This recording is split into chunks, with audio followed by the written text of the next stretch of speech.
Gunfire shredded the air. Dirt burst in sharp pops. A smoke charge hissed and swelled. Emma Hale dropped behind a cracked barrier and pressed her cheek to the stock. Her ears rang. The metal tasted like tin on her tongue. She felt grit under her teeth. Splinters scraped her gloves as she slid to a knee. Left flank, too. John shouted over the blasts. I see them, Emma said. Bullets snapped past. The wind carried a dry, bitter smell. Her breathing slowed. She counted beats. She watched the flags on the range whip, then sag. She waited for the lull. Now, she whispered. She fired. One steel plate spun. Another clanged. Silence punched the range for a breath. Then the cacophony returned. A training charge thumped. Heat washed her face. She blinked away the sting and blinked again until the mirage calmed. Shift right, John called. Emma pivoted. She tracked a third target through shimmer and smoke. The shot broke clean. The plate danced, then stilled. She exhaled. The chaos narrowed to a thin line between muzzle and steel. Her world lived on that line. The whistle blew. The blasts died. The smoke drifted like torn cloth. She rolled her shoulders and stood. Mud clung to her boots. Sweat ran down her spine. The instructors walked the berm and reset the silhouettes. Fort Henderson woke fully as the sun climbed. Brass glittered in the dirt. The smell of burned powder hung low. Recruits laughed too loud. Some boasted. Some hid fear behind jokes. Emma zipped her bag and felt it bump her hip. Old leather. Smooth from years of hands. Inside sat a rusted spotting scope with green brass fittings and glass that caught light like a calm lake. It looked like junk. Everyone said so. She knew better. Sergeant Robert Collins raised his voice. Pair up. One shoots. One spots. Rotate positions. 200 to 800 meters. We score both rolls. Emma ended up with John Kim, quiet and careful. His bag held 2 sleek scopes, a weather meter, and a tablet that hummed with ballistic software. His gear looked new enough to squeak. If you want my backup, take it, he said. No shame. I'm good, Emma said. She set the old scope on its tripod. She checked focus, checked alignment, then let the glass show its story. The air moved like water. Heat rose in thin rivers. Grass along the lane flicked left, then slowed, then swept right at the far tree-line. She read the range flags for drift, not drama. She watched dust lift and fall. Wind 8 left. Gusting, she said. Hold a touch high. Mirage is building. John adjusted. He did not trust it fully. His first hit landed left of center. He frowned. He looked at her. She did not gloat. You were right. I underheld, he said. At the adjacent lane, Michael Peterson laughed when he saw her scope. He wore sunglasses that matched his glossy, expensive optic. You scavenged that from a museum, he said. Careful, it might crumble. Sophia Santos shook her head. Girl, those lenses are fog. Borrow something real, she said, not cruel, just sure. Emma said nothing. She watched the air. She listened to gravel dust whisper around her elbows. She felt the tripod hum as shots cracked. 400 meters brought thick mirage. Digital readouts spat perfect decimals. They missed the rhythm. John called numbers the tablet loved. 3.7 from southeast. 86 degrees. 2 mil right. 0.1 up. Emma tried it. The shot felt wrong. Metal clanged off center. Again, she said. She ignored the tablet. She read the waves in the glass. She watched how the target warbled near the bottom edge, not the top. She watched a dust devil swell, then collapse. Her second shot cut the center clean. How did you know? John asked. Numbers show now, Emma said. Glass shows next. Sergeant Collins stopped. He held a clipboard. His face did not show praise. It did not show anger. Hale, you changed your hold. Why? Conditions shifted mid-flight, Emma said. Wind stacked at 2 levels. Mirage showed torque. I trusted the glass. He scribbled. He moved on. As ranges stretched to 600, then 8, misses grew common. Emma's calls tightened. Her voice stayed even. She did not chase gusts. She waited. She fired on the rare flat beats between waves. Steel rang. She logged holds in her head. She cleaned her rifle like a ritual and let her pulse fall until the stock felt like bone to bone. The last string at 800 drew a small crowd. The target looked mean and far. Heat rose in sheets. Emma watched for the pause that always comes if you have the patience to wait. It came. The air went smooth for a heartbeat. She pressed. The plate sang high and bright. The white disc popped center. Silence fell for a breath. Then low murmurs. Footsteps on gravel. A senior officer stepped from the shade behind the line. Captain Robert Diaz. Ribbons. Quiet eyes. He did not smile. He watched her pack the old scope. He walked closer and held out a hand. "May I?" he said. Emma passed him the scope. His fingers were careful. He turned the brass collar near the eyepiece. He leaned in. His brow tightened. He read a thin ring of numbers etched small and neat. 3,120 meters. Confirmed engagement.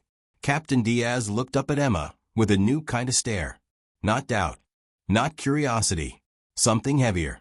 "Where did you get this?" he asked. Emma felt her throat tighten. The range noise faded. The wind went still. Her answer would carry weight she could not yet see. "It was my grandfather's," she said. Captain Diaz nodded once. He did not give it back yet. He kept reading the rim. He knew those mountains. He knew those coordinates. He knew the legend everyone doubted, but everyone whispered.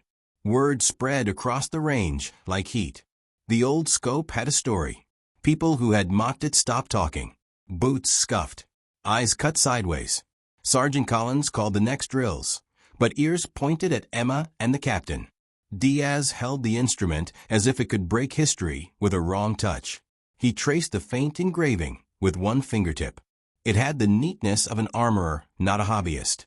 It sat among serial numbers like a secret sentence. "Your grandfather's name?" Diaz asked. "John Hale," Emma said. Her voice steadied. "He told us he worked logistics." Michael Peterson stepped closer. His smirk was gone. "You mean he was—" he began, then stopped. He had no word that felt safe. Diaz gave the scope back. His tone changed. "John Hale, also called Ghost," he said. "If I am right." Emma swallowed. The name landed like a stone in her chest. She saw a kitchen table. Coffee steam. A big hand guiding a small one on a wooden stock. "Watch the grass," he had said. "Hear the wind before you see it." He had never bragged. He had never told war stories. He had built fences. He had taught patience. The captain's voice lowered. "Some records stay locked. Some do not. This one almost never opens," he said. He looked toward the desert ridge. He spoke as if to himself. 3,120. Sophia met Emma's eyes. "If that scope sat in those mountains, it has seen everything," she said. The envy had drained from her voice. Respect filled the space. John touched the tripod. "I'm sorry I doubted you," he said. Emma nodded. "We all learn," she said. Collins waved them back to work. The unit split again. Pairs formed. Voices clipped to business. The sun rose hard. Shadows shrank. Heat pressed the range flat. Emma spotted for John. She spoke in plain calls. "Hold half left. Now quarter. Wait. Now." He trusted her and hit center twice. He grinned and shook his head at the tablet, then shut it off. "I kept trying to make the numbers obey," he said. The air did not care. During a water break, Peterson sat beside Emma on the mat. He had pulled his sunglasses off. He rubbed dust from the frames with his shirt. He stared at the scope case. "I was an ass," he said. "I thought money means skill. It means gear. Your shot made that look silly." "My shot came from 1,000 hours of boring practice," Emma said. "My grandfather said boredom makes truth show up." "Did he teach many?" Peterson asked. "Only me," Emma said. She kept the rest to herself. Nights on the Montana Hill. The way owls answered each other. The way frost made the air feel heavy. Lessons that used no apps.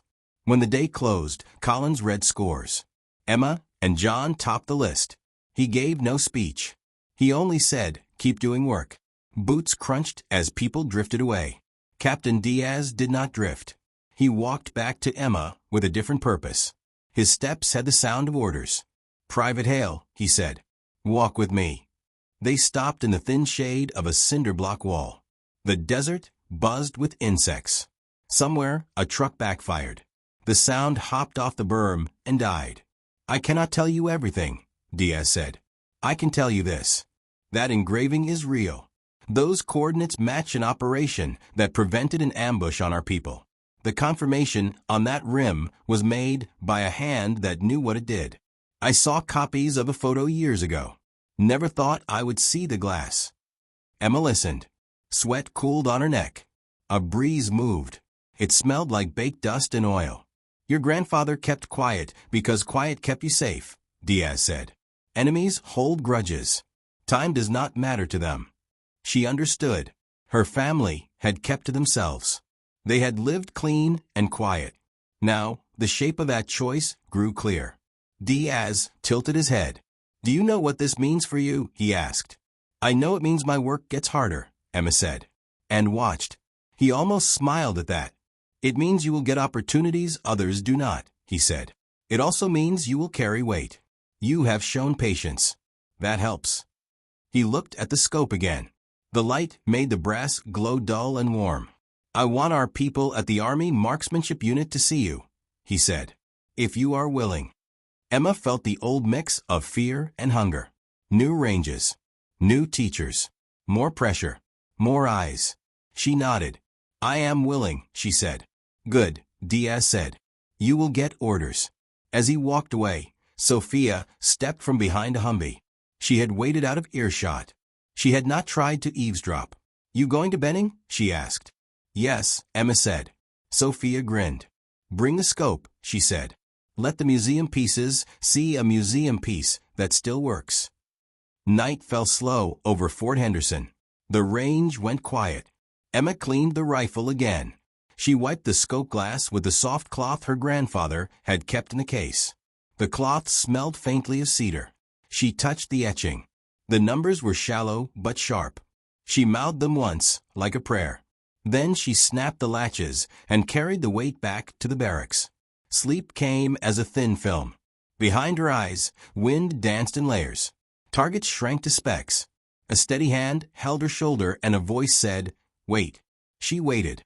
Fort Benning rose like a city of steel lanes and quiet rules. The Army Marksmanship Unit ran on small margins and strict habits. The air felt different here. Quieter. Heavier with expectation. The trophy walls told one kind of story. The ranges told another. Master Sergeant Evelyn Vasquez met Emma at the door. Weathered face. Searching eyes. A grip that said no to nonsense. "Hale," she said. "I knew your grandfather. Once. He came like fog. He left the same way." Emma stood straighter. "Yes, Sergeant." Inside, Vasquez said. They walked past framed photos of shooters frozen mid-breath. They crossed a viewing deck over 1,000-meter range. Wind streaked the grass in long strokes. Flags fluttered and paused. Distant plates winked in the sun. "The question is not if you can shoot," Vasquez said. "You can. The question is if you can carry a name and still see the target. Names can crowd glass." "I will see," Emma said. The evaluation spread across days. 300, 600, 800, 1,200, 1,500. Different rifles. Different optics. Some nights, rain slapped the roofs. Some mornings, heat shimmered early. At 300, everyone looked good. At 6, gaps showed. At 8, the mirage turned honest marksmen into guessers. Emma kept her rhythm. She watched the air. She did not force shots through bad moments. She saved bullets for good ones. At 1,200, Staff Sergeant Marcus Washington shot beside her.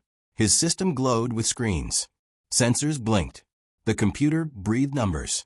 He worked it like a pianist. He was calm. He was accurate. His first hit kissed the center.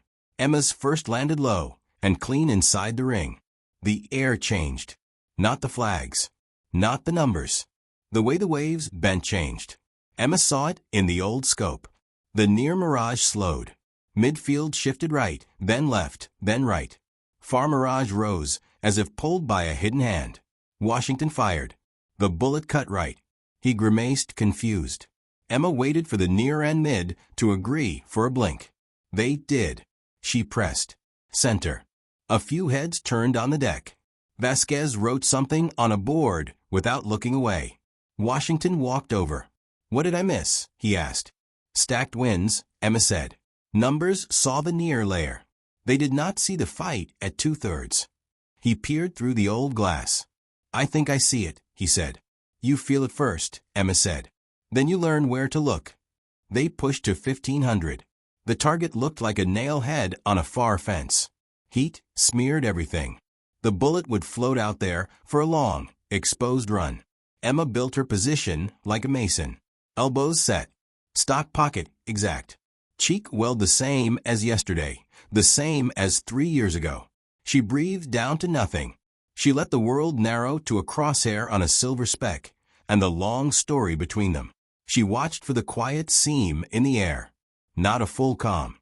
There would be no calm, just a balance. She found it. She pressed. The sound came late. A bright, hard note. The spotter's disc popped white in the center. The deck went still. Then a low hum rose. Not cheers. Professionals did not cheer in the middle of work. They let respect sit between them like a full canteen passed around. Vasquez came down. That hit will live here longer than either of us, she said. Log your hold. Log your time of day. Log your gut.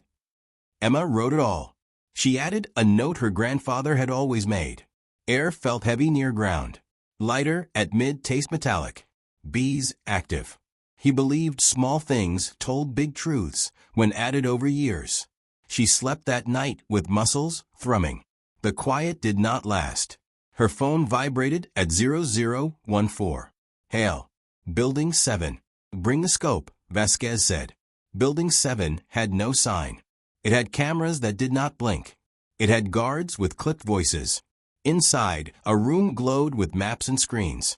A few officers waited with still faces and straight collars. Colonel Michael Harrison stood at the head of the table. He had the posture of a pulled bow. Private Hale, he said. What you hear stays here. Yes, sir, Emma said. He laid out photos. Mountain ridgelines. A walled compound. Paths traced in red. Numbers. Times. More numbers. He slid a paper toward her. It listed a name, then a code name. She did not repeat either. Your grandfather's record has limits, Harrison said. We open a corner. We need you because of that corner. He tapped a map. We want one shot at over 3,400 meters. Terrain says no to closer. Security says no to second chances. Timing will be tight. Emma looked at the map. She felt the floor pick up a slow thrum from the building systems.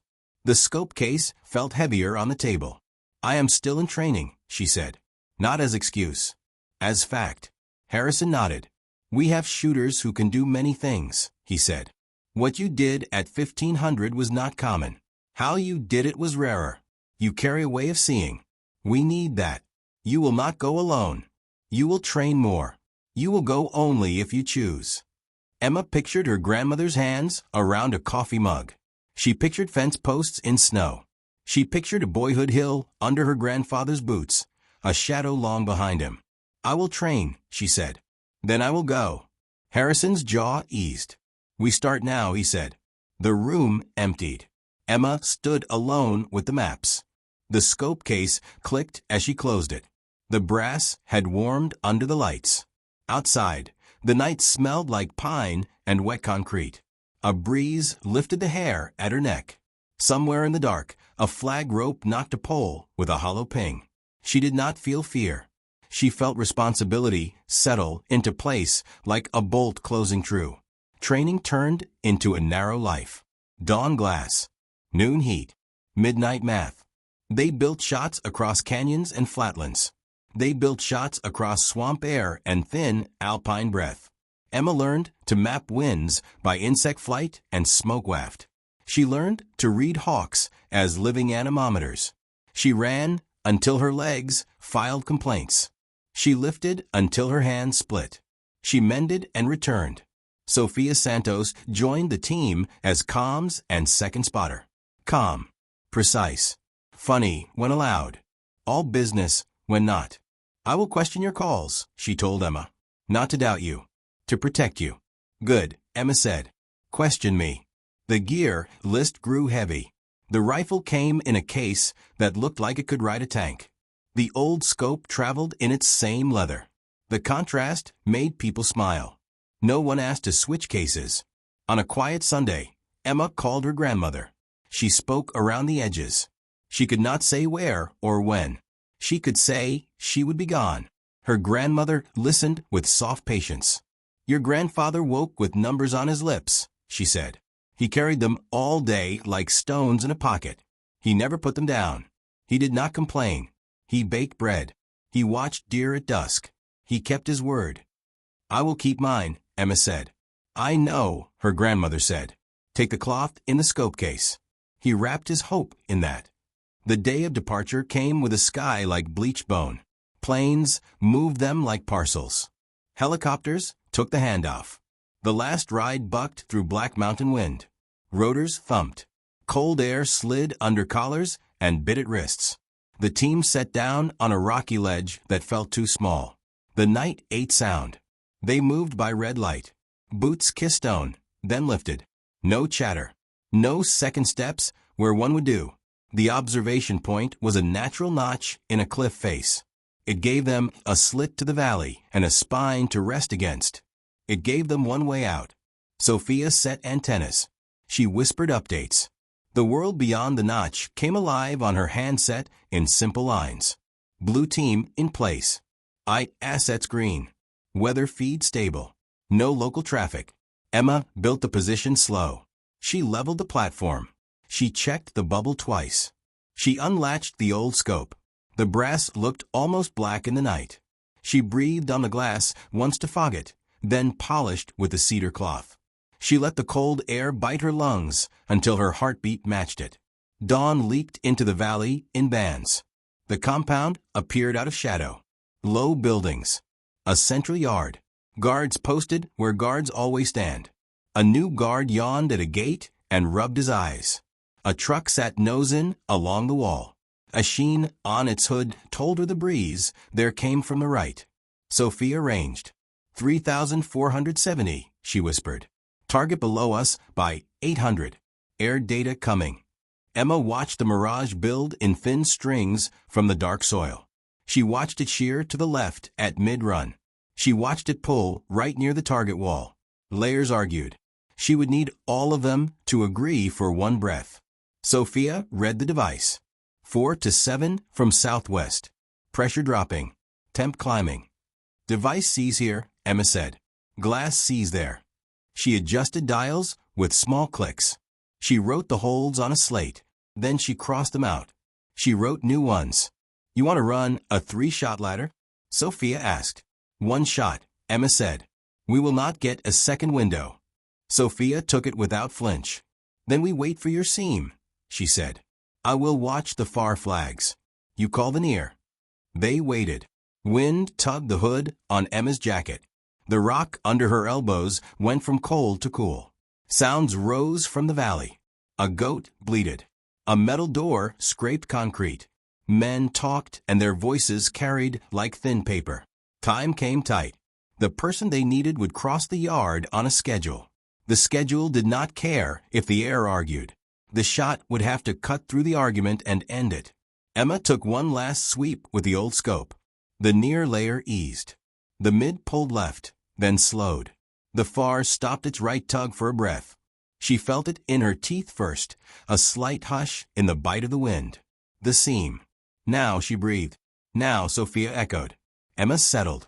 Her finger touched the trigger with weight she knew. She pressed the slack, then the wall, then through. The rifle bucked. The stock pushed her shoulder like a handshake from a strong friend. The bullet leapt. It ran into air that wanted to move it. It rose and fell on a slow curve that felt like a song she knew by heart. She tracked the trace in the scope. It slipped through the near layer without fuss.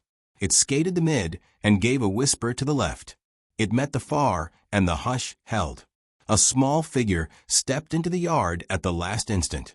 The path matched the pattern. The watch time met the whole time. The impact came like a single drum hit from far away. The figure folded. White flashed. Voices broke into shouts. Guards spun toward noise they would never understand. Sophia's voice stayed level. Confirm. Confirmed by 3. You got it. Emma let her out slow. She felt her hands start to tremble. She let them shake on purpose, then stilled them. She did not smile. She did not speak. Exfil, Sophia said. They packed fast without rush. The scope went into leather. The latch clicked. The team moved back the way they came, feet soft, breath shorter, radios low. The helicopter beat the air to pieces. It took them away. Debriefs 8 hours. People with careful pens asked careful questions. Emma told them what the glass showed. She told them what the bees did. She told them the air tasted like coins at dawn and dust at noon. They wrote it all. They looked puzzled. Then they wrote more. Colonel Harrison shook her hand. Result stands, he said. You did your part and more. News did not leak to the world. It moved inside hallways that did not echo. It moved across units that knew how to keep a story inside a locked room. Inside those rooms, the shape of the story grew sharp. The longest confirmed combat shot now lived in 2 lines on a piece of brass, and 1 long line in the mind of a young woman who would never forget that dawn. When they let her go home for 2 days, she sat at her grandmother's table. Steam curled from 2 mugs. Light came in through thin curtains and made the dust look like snow in slow air. Did you see far? Her grandmother asked. I saw enough, Emma said.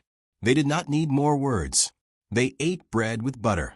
They watched a deer walk the edge of the field and disappear into the treeline.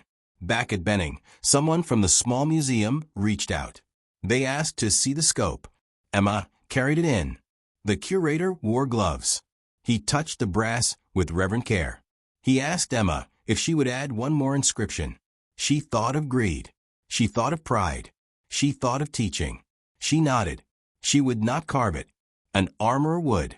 The line went on the rim near the first, in the same tidy hand and depth. 3,470 m. E. Hale. Confirmed. The case sat in a new glass cube with a small card. The card did not tell the whole story. Cards never did. The cloth lay folded beside the instrument. If you leaned close, you could smell cedar. Washington came by the display with a small smile. You changed my shooting, he said. I started watching hawks. Hawks rarely lie, Emma said. Sophia hugged her hard and quick. You were cool, she said. You also shook. Both truths can live together. Both live, Emma said. Captain Diaz visited on a quiet afternoon. No ribbon show. No audience. He looked at the scope and nodded once. Your grandfather would have liked this, he said. Not the display. The way you kept your name quiet and your focus loud. Names crowd glass, Emma said. They do, he said. Orders came with a new path. Emma would teach as well as shoot. She would help build a program on reading what instruments miss. She would log the small things. She would grow students who could wait for seams.